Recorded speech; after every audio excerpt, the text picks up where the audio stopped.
Ibyakozwe n'intumwa igice cya mbere turasoma 30 tuze gutaruka dusoma umurongo w'8 turasoma n'igice cya kabiri naho duhere ku murongo wa mbere turasoma n'igice cya gatatu tuvanemo icyifuzo hanyuma dusenge. Ibyakozwe n'intumwa igice cya mbere duhere ku murongo wa mbere aravuze ngo Teofila we, muri cya gitabo cya mbere nanditse ibyo Yesu yabanje gukora no kwigisha byose kugeza ku munsi yazamuriwe mu ijuru, amaze gutegeka intumwa yatoranije azitegekesha umwuka wera. Amaze kubabazwa abonekera ari muzima, atanga ibimenyetso byinshi, agumya kubabonekera mu minsi 40 avuga iby'ubwami bw'Imana.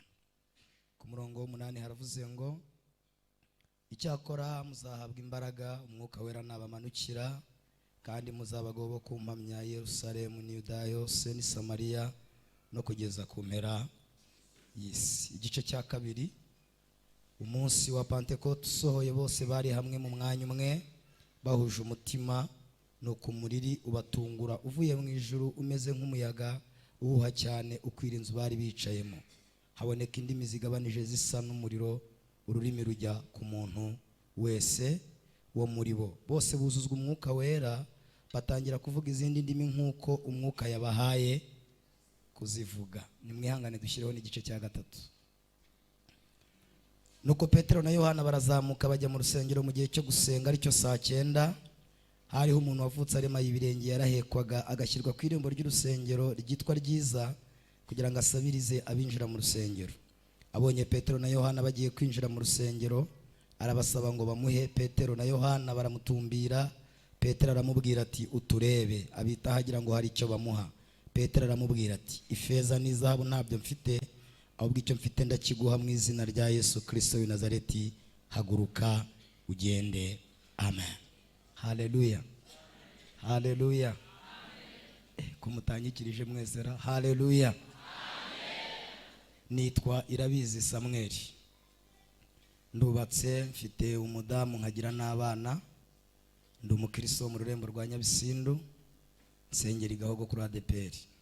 Nishimiye kubana namwe mu izina rya Yesu. Ndashaka ko tuganira ku ijambo rivuga ngo umwuka wera akora ibintu byihariye. Umwuka wera akora ibintu byihariye. Nahoze ndi gutekereza mu isi haba ibintu by'ibinyembaraga kurusha ibindi. Hari igitabo nahoze nsoma cyanditswe n'umuntu w'umuhanga, kandi nahoze ndeba nsanga amaze imyaka 75 icyo gitabo cyanditse. Yanditse ngo ibintu bifite imbaraga mu isi kurusha ibindi. Naga aribyo nshaka kuvuga, ndavugamo bike. Ikintu cya mbere yavuze ngo kigira imbaraga mu isi ni amazi. Yaravuze ngo amazi agira imbaraga ngo kuko ibiriho byose, ibinyabuzima byose, ibihumeka n'ibidahumeka bikenera ikintu cyitwa amazi. Aravuga ngo amazi ni amanyembaraga ngo kugera ku kigero umuntu yakenera n'ibihumeka n'ibidahumeka. Avuga ubundi bushobozi bw'amazi, aravuga ngo amazi nta muntu ushobora kuyabuza guca ahantu ashaka guca. Ubyanze ko hanyura yagutwarana n'ibyo wahashyize. Avuga ikintu cya kabiri kigira imbaraga, aravuga ngo ni umuriro. Yaravuze ngo umuriro ugira imbaraga ngo kugera ku kigero ngo umwambi umwe, yatanze urugero avuga ngo umwambi umwe wo mu kibiriti ngo ushobora gutwika amahegitari n'amahegitari kandi ari umwambi umwe. Aravuga ngo urumuri ruto iyo ruri mu mwijima rubonesha ahantu hanini cyane. Avuga ikintu cya gatatu kigira imbaraga, yaravuze ngo ni ubutegetsi. Yaravuze ngo ubutegetsi bugira imbaraga mu isi ngo ku buryo ubutegetsi bushobora kuvana ikintu ahantu cyari kiri kabona n'ubwo abantu baba bari bagikeneye. Ubutegetsi bugira imbaraga zo kukihakura. Avuga icya kane kigira imbaraga, yaravuze ngo ni amafaranga. Aravuga ngo umuntu ufite amafaranga abwira bize ko ari ibigoryi kubera imbaraga afite ziki z'amafaranga. Avuga ikindi kintu kigira imbaraga, yaravuze ngo ni ubwenge. Yatanze urugero ku bantu bitwa abanerosaja. Yaravuze ngo abanerosaja ngo ni abantu babaga imirigongo bakabaga umutwe. Aravuga ngo muzarebe ngo umumama baramubaga bakamuvanamo umwana bakongera bakadoda kandi muvoma ze zikagira gute zigakomeza. Aravuga ngo abanyabwenge ni abantu babanye mbaraga. avuga ikindi kintu gifite imbaraga mu isi, yaravuze ngo ni ubwiza. Aravuga ngo ubwiza bugira imbaraga, atanga urugero, aravuga ngo twese duhendwa no kurira ahahenze kandi ibyo turiye n'ahaciriritse bihari. Aravuga ngo nuhenzwe n'ibyo uriye, uhenzwe n'aho ubiririye. Ariko natangaye rero, yavuze ikindi kintu gikomeye, aravuga ngo hari izindi mbaraga ziriho zo mu isi y'umwijima, ngo zishobora gufata umuntu wari dogiteri agata inkonda, zishobora gufata umuntu wari pasiteri, bishop, apotre akarara muri lodge. Ariko arangije aravuga ngo izo mbaraga ngo ni imbaraga z'umwijima, ngo zirwanya ibiriho n'abariho. Hanyuma hari ikintu cyanryoheye, yasoje avuga ngo hejuru y'izo mbaraga zose, nimunyikiriza ndakomeza, haleluya.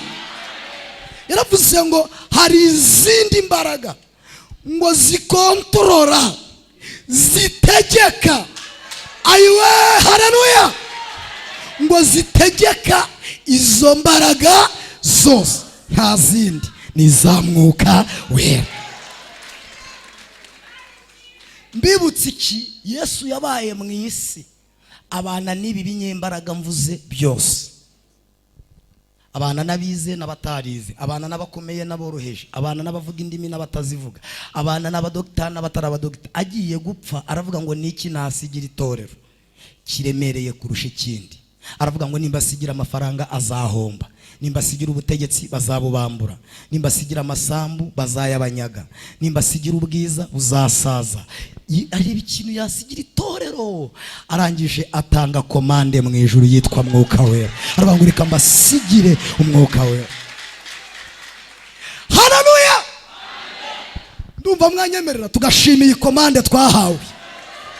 Ndumva mwanyemerera tukazamura ibiganza. Iziyo zihari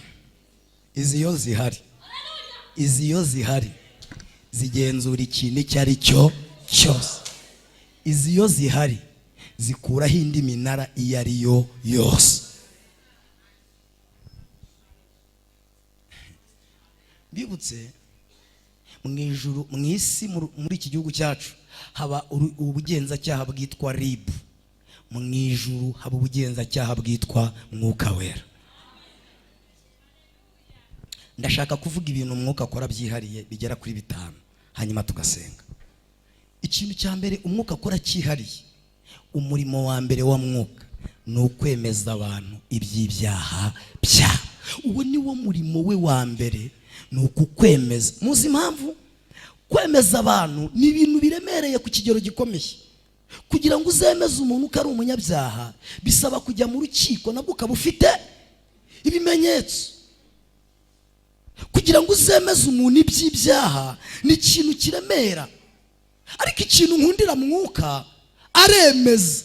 Nta pasiteri uhari, nta mudiyakoni uhari, nta muyobozi uhari, umwuka akagusanga akakubwira ngo atura, ihane, bivuke.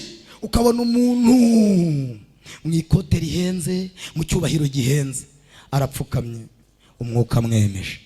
Umwuka agize gute? Amweme. Nigeze kujya kubwiriza Icyangugu muri 2009. Njyana n'umuntu w'inshuti yanjye, yari afite imodoka bita Benz. Nge nari nkiri muto, nari ntarabyibuha icyo gihe, nari ntarana musetse kubyibuha, nari muto kurusha ubu. Nari mfite ibiro 47 icyo gihe. Nagiraga mwarimu Ivona we ndumva yabanze icyo gihe. Nagiraga ipantaro umuntu yari yaramaye bitaga Tokyo. Yari ipantaro nini cyane, iyo nayambaraga nashyiragaho ikirere bene hano. Noneho uwo mugabo arambwira ati Samu, barantumiye Icyangugu kandi urabizi ko nta bintu byinshi byo kuvuga ngira. Arambwira ati ariko usa nabi, atariko uzi kuvuga, ugira amagambo y'Imana. Arambwira ati nzapfa kukujyana uzavuge. Anjyana nsa nabi, ariko anjyanira ku mwuka w'Imana ari muri iki. Reka mbabwire, wowe waba uri we wese, ibyo waba ufite byose, ukeneye Umwuka Wera. Ukeneye Umwuka? Ayiwe, uramukeneye. dukeneye, nimba hari ikintu abantu bakeneye umwuka. Turagenda tugezeyo twicara ku ruhimbi nka kuriya twari twicaye hariya, hahita haza abana b'abahanuzi bujujwe, baza biruka badusanga ahantu twari twicaye. Noneho ntibahanura ariko bakajya batuzenguruka bakasa n'abikuba ku ntebe twicayeho. Uwo mugabo arambwira ati ubuhanuzi bw'icyangugu ntiburara, ube maso, Imana ivugane natwe. Numvaga nanjye nifuza kigira ikintu ivuga ku byanjye, ndindira ko ivuga ntiyavuga, ariko baza kutwandikira agapapuro kanditseho ngo abashyitsi. Ndi kuri aka kantu ka mbere kavuga ngo umwuka yemeza abantu iby'ibyaha byabo. Aranyandikira ngo, baratwandikira ngo abashyitsi musohoke mujye kwatura, ubatuza abarindiriye hanze, turi abashyitsi. Bagahereza uwo mugabo, aragasoma, arankomanga, arambwira ati Samu nti atatura nikize, ati soma hano. Ndasoma nsanga icyaha bacyanditseho cya rutura. Ndamubwira nti iki cyaha ntago nagikoze nshonje, nari nshonje. Ahita ambwira ngo njye urumva ari njye wagikoze mbyaye kane. Urumva icyaha kibuze nyiracyo, sinagikoze nshonje, ariko nawe ntiyagikoze abyaye kane, kibura nyiracyo pe. Abahanuzi nabo baratuzonga, haboneka okaziyo yo gusenga bakaba baje ari nka veni batugezeho, haboneka okaziyo yo kuririmba bakaba baje birukanka, badutesha umutwe kugera ku kigero. Uwo mugabo yambwiye ati ariko Samu, ati waretse tugapfa kwihana. Iyo upfuye kwihana ntibinyura umwuka. Ubuse muranyumvise? Ntago ari ukubikora kugira ngo uzave ku iseta, ntago ari ukubikora kugira ngo ideni ryishyurwe, ntago ari ukwatura kugira ngo abana bazatsinde, ntago ari ukwatura kuko ubuzima bukugoye. Ni ukwatura ngo uzabone ubugingo buhoraho, ni ukwatura ngo uzabone ubwami, ni ukwatura ngo uzabe mu rurembo Siyoni. Haleluya! Ntago ari ukwatura kugira ngo nimba nje kubwiriza mu Gatenga nature kugira ngo Imana ihamvane amahoro. Oya, ndagira ngo umwuka kwemeze, akubwire ngo uri umunyantege. Uyu munsi ufata icyemezo, ubwire mwuka ngo ndabyemeye.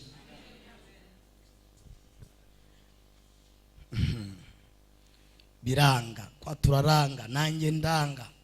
Arangije arambwira ati wowe uracyari umusore, ati wabona waragize n'irari. Ahita nkura mu maso ati Imana ikweze, tugira ngo birarangiye, kumbi ntibirangiye. Ndashaka kubabwira ko ubu hari ibintu bitararangira. Abantu bazi ko byarangiye, ariko hari ibintu bitaragira gute, bitararangira. Umwuka aracyabigenza. Ayiwe, ubwo uzi ko byarangiye? Ntibirarangira. Ushaka kube waravuze mu ndimi, ntibirarangira. Nushaka kube warubatse etaje, ntibirarangira. Nibashaka kube baraguhanuriye, ntibirarangira. Ni mpaka uzihane ngo birangire. Amateraniro arakomeza. Wa mugabo abwira pastor ati mushumba, ati n'ubundi murabizi ko navuga amagambo menshi, ati nicyo nazaniye uyu muhungu, ati ndagira ngo nkingure. Twari twavuye mu biro bavuze ko wari ndi bukingure wakigisha, kandi unarebeye inyuma taye yanjye niye, ntago iyanjye yakwigisha iye yakinguye. Pastor arabimwemerera, bashyiraho korari aririmba, asohoka nk'ugiye mu bwiherero. Ageze mu bwiherero asutamye, telefone iva mu mufuka igwamo. Yari afite telefone yitwa Blackberry, baririmba indirimbo, baramubura. Njya kumureba nsanga yafashe igiti cy'umwase kuko twari mu cyaro, yashoye muri tuwarete, ari kure kumva uko tuwarete ingana ngo avanemo telefone. Abadiyakoni baraza baramubwira bati bakubuze. Arababwira ngo ntago nasiga ibihumbi 440 ngo nje kwigisha. Abarasutamye bene hana baranduye baramuhanagura. Ntago nzabyibagirwa, twinjiye mu materaniro, asoma umurongo umwe, aravuga ngo nuko rero bene data mugume uko mwari muri mu gihamagarwa. Ahita avuga ati kandi nta busobanuro mfite, ariyicarira. Pastor aravuga ati mu izina rya Yesu, uyu mugabo ko nta busobanuro yajyagahe. Ahita ambwira ati haguruka, ni ibintu byatubayeho uwo munsi ni Imana ibizi, reka ibyo mbitaruke. Dusoje amateraniro bajya kutwakira, kutugaburira. Ngo ibyiki? Ibyuko twaje. Aguze ko mukabye. Ngo ibyiki? Kandi twaje.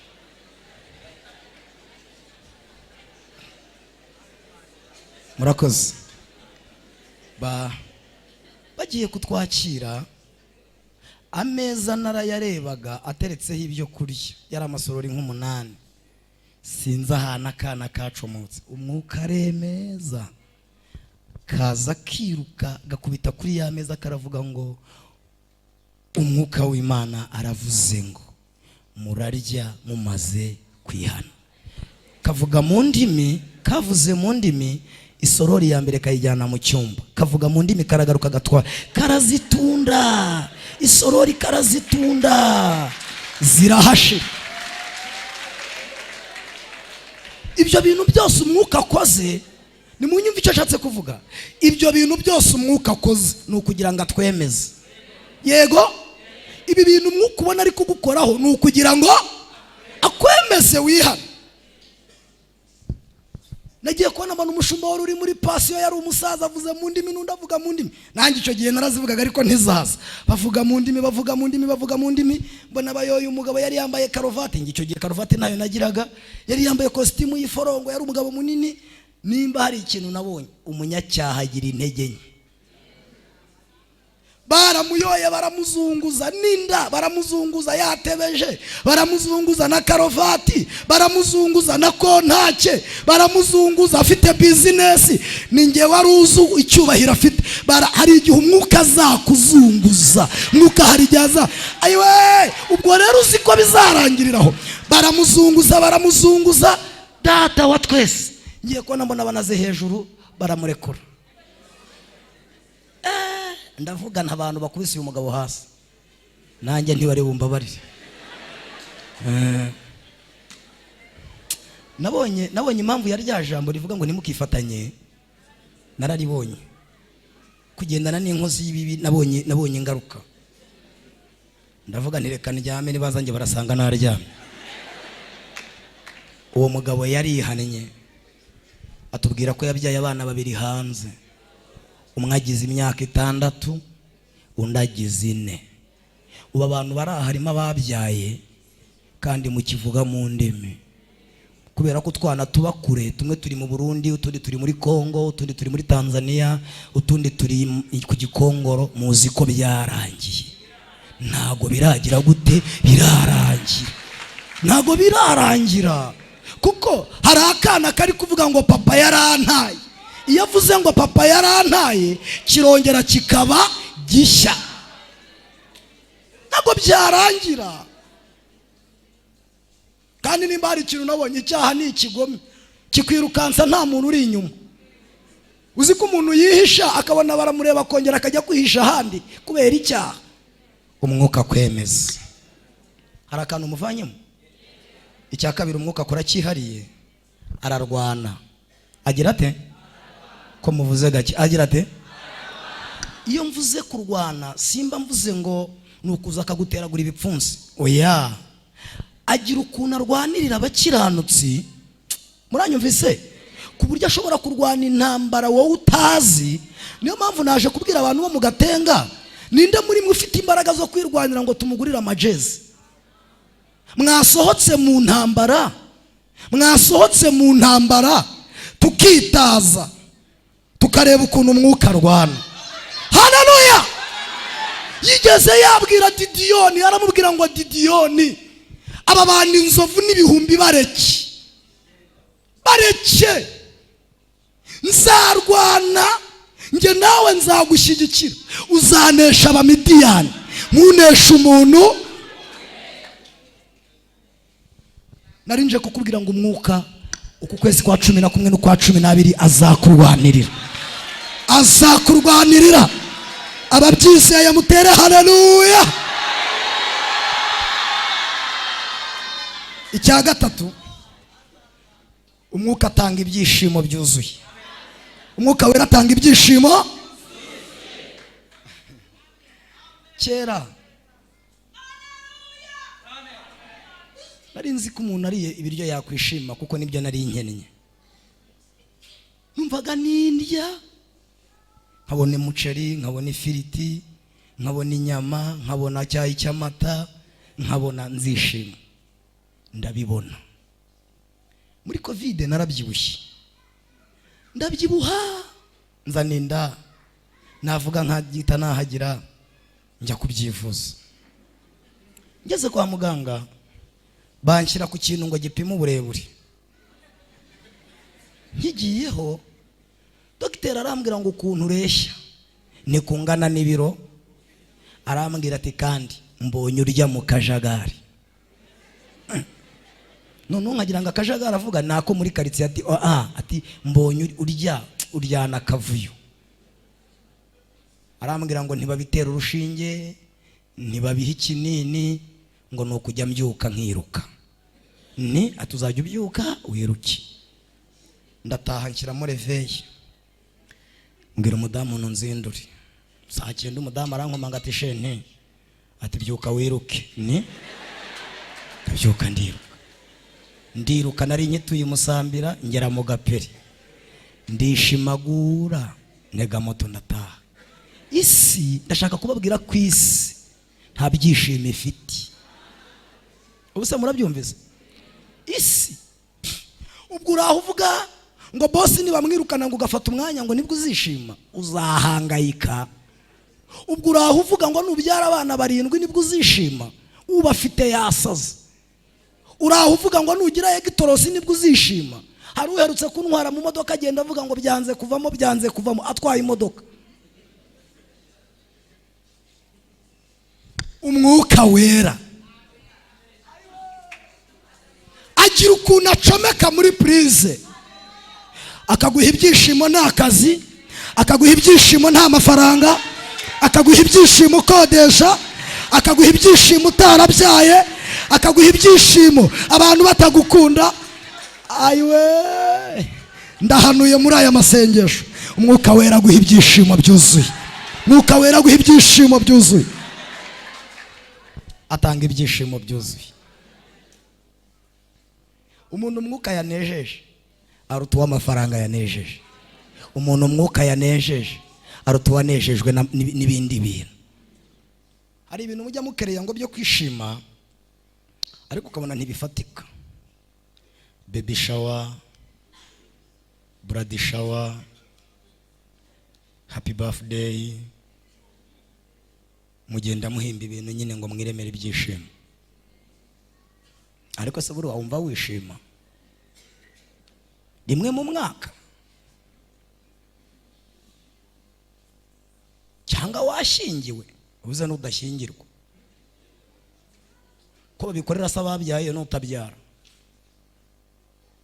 Hari uherutse gukora anniversaire ayikorera umugabo batashye, nge nari nahagumye abantu nari mpari kuko ni inshuti zanjye. Umugabo aramubwira ati wa mugore we kurya utazi uko bayahiga. Wahamagaye abantu baraza barya amafaranga yanjye kandi yari yabimuremeye. Ntabwo abantu bishima. Ubu se umuntu wabonye amafaranga bakamubuza kuyarya niwe wishimye? Ubu mumbwire umuntu wabonye amafaranga kwa muganga bakamubwira ati ntukarye izinka, ntukarye iz'amafi, ntukarye inkoko, ntukarye urukwavu, akabenzi kazakwica, nurya igihwagari bazagushyingura, nurya mayoneze urarara upfuye. Baramubwira ati uzajya urya ibishayoti n'ibintu za. Uyu muntu niwe wishimye? Uzi kurya ibishayoti bijenga amazi warakoze. Ariko mwuka wera, haleluya, umwanditsi yaravuze ngo twishima no mu makuba yacu. Abanyamwuka barishima. Ariko mumbwira ukuntu umuntu ukurura ihene itariye n'inza atariye ikintu afite cyari we agenda avuga ngo iby'Imana ikora biradutangaza. Uyu muntu afite ibyishimo bidaturuka mu mazu, bidaturuka mu matungo, yahawe na mwuka wera. Reka tuvuga akanyuma dusenge. Karavuga ngo mwuka wera yomora inguma, yomora ibikomere byo mu mutima. Nimba ukeneye komoka umwuka niwe wakomora. Mbabwije ukuri ko Imana yampamagaye nta mo specialiste mu byihungabana uzakomora ngo womoke. Bazakomora mu kwa 2 mu kwa 5 bishwanyuke, bakomore mu kwa 8 mu kwa 12 bibe bibisi. Niba nakomora utaraha abantu bari nugeraho waguhemukiye ruzongera ushwanyuke. Ariko umwuka arakomora. hari akantu nahishuriwe ngo umwuka afite icyomoro kingana n'igikomere wakomeretse, ashyiraho bigahita bihura, ku buryo uhura n'uwagukomerekeje ukamubwira ngo amaboko y'Imana n'uyu munsi aracyakora. Ndabinginze nimushaka umwuka wera. Ubu se muranyumvisha? Abanyumvise haleluya. Tuvuge naka aka gatanu karavuga ngo umwuka wera avuga ibyo abantu badashobora kuvuga. Niwe wenyine ushobora gutinyuka akavuga ibyo abantu batagira gute batavu. Kugira ngo tutuntu nurangize mvuga ibindi bintu bike, aka gatandatu karavuga ngo anyuranye ibihe. Akamunani kakavuga ngo azamenyesha itorero ko impanda igize gute ivuze. Hanyuma akarakani nshaka kuvuga ka gatandatu kavuga ngo umwuka wera aca karande. Niwe wenyine uca karande. Birwa babwira ngo vayo kore mu kiganza gishyushye, ngo zana amazi ashyushye, ngo amavuta ngavuye ngo i Dar es Salaam, nimba ari Dar es Salaam nimba ari hehe muri Israeli, batifata ku mavuta zigende ntaho zijya. Nubwo wazisiga ijerekani ugasukaho ingunguru ntizigenda. Igira hino pa, igira hino mukoresha.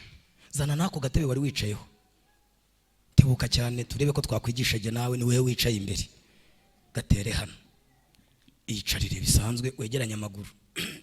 Impamvu nkuzanye nuko ngiye kukwicaraho, egeranya amaguru nicare. Iyo ufite mwuka wera azana ibiro bye, azana akicara hejuru ya karande zo mu miryango.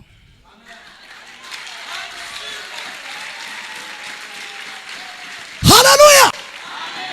Ku buryo iwanyu niyo baba bashaka mu ngo 80, nubwo bakizwa bakongera bakagwa, nubwo haba hari umuze w'icyaka, iyo mwuka yaje arayitsikamira, akayitsikamira pe. Noneho hari igihe umuze ushaka kuzamuka, kubera ko muri abega, kubera ko muri abazigaba, kubera ko muri abacyaba n'abantuza. Ntago ibyo rero umwuka bireba. Ahita avuga ati we naragufashe kandi narakumenye, ntago ibyo bintu bikeneye. Agenda atsikamira. Ubu hari abantu mu gikishijwe kubera mwuka, agenda atsikamira, atsikamira, atsikamira, atsikamira, atsikamira. Haleluya. Tuzarinda tugerayo akibitsikamira. Ibindi bababeshya ntibikora, birasaba ko umutunga akaza akagira gute akabitsikamira.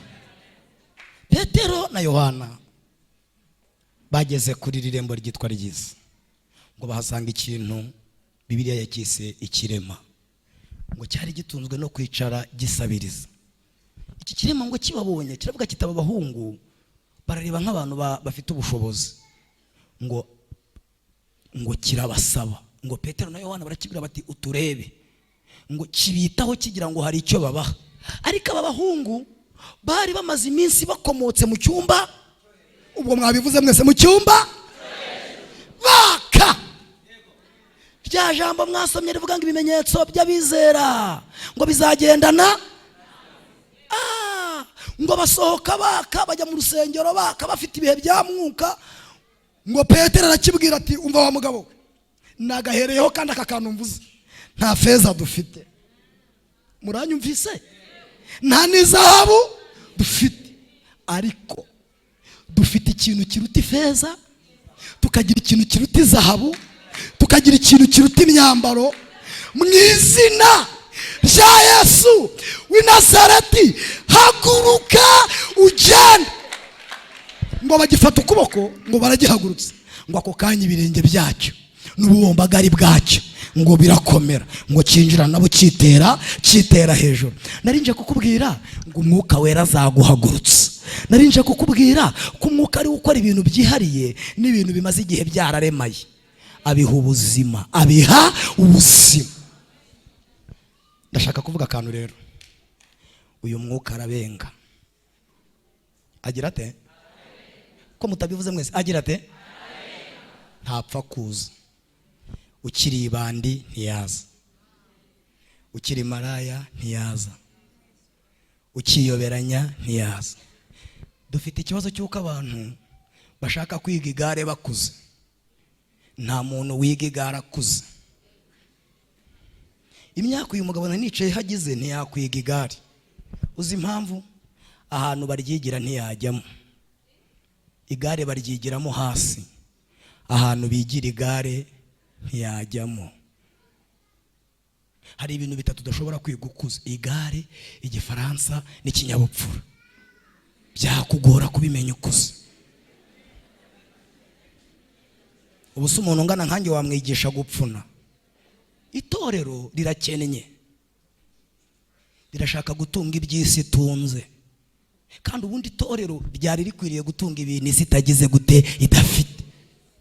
Ku buryo dukanuye amaso ngo nimba nta vigo nta buzima, ngo nimba ntaragira itaje ngo ntago ndiho. Baragushutse. Ubuse ntibarara bareba bazifite.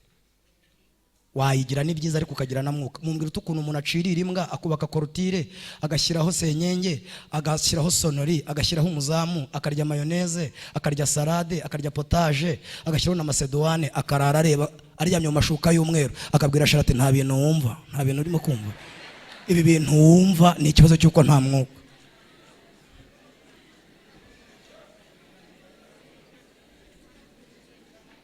Mubihuza muti.